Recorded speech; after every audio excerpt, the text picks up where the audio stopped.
মসজিদের মাইকে ঘোষণা দেওয়া হয় ডাকাত এসেছে।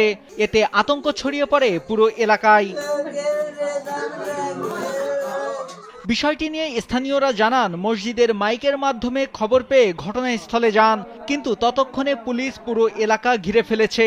তারা শুনেছেন মান্নান গাজী তার স্ত্রীকে ঘরে রেখে নামাজে গিয়েছিলেন। এসে দেখতে পান তার স্ত্রীর গলাকাটা নিথর মরদেহ। মান্নান গাজীর এক ছেলে প্রবাসী। গলা আলাদা করা, তো ওটা দেখা তো দেখলাম। দেখার পরে আমি আমার ফোনে ছবি তুললাম, এটা ভিডিও করলাম। করার পরে অনেকেই ঢোকার চেষ্টা করতেছে, ধরার চেষ্টা করতেছে। পরে কি করলাম, ওই রুমেরে আমি আটকাই দিলাম। রুম আটকাইয়া 999-এ কল দিলাম। সাথে সাথে আমরা বের হলাম। বের হওয়ার পরে অনেক মানুষ একখানে হয়ে গেছে, প্রায় হাজার হাজার মানুষ।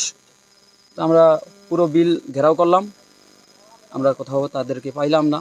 25 মার্চ রাত 9:30টার দিকে শরীয়তপুরের ভেদরগঞ্জ উপজেলার ছয়গাঁও ইউনিয়নের বাড়িজঙ্গল গ্রামে এ ঘটনা ঘটে।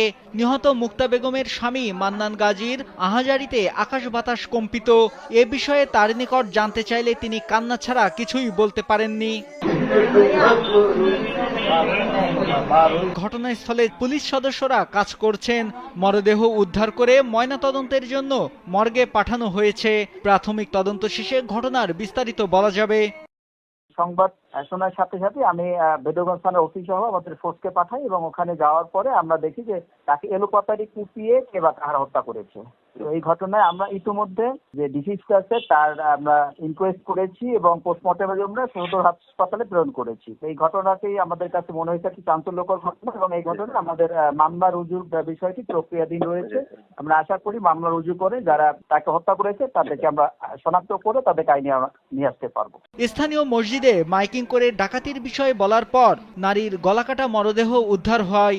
এতে এলাকার সাধারণ মানুষের মনে আতঙ্ক দেখা দিয়েছে। কে বা কারা এ হত্যাকাণ্ড ঘটিয়েছে তদন্ত করে দ্রুত অপরাধীদের আইনের আওতায় আনবে পুলিশ, এমনটাই চাওয়া স্থানীয়দের।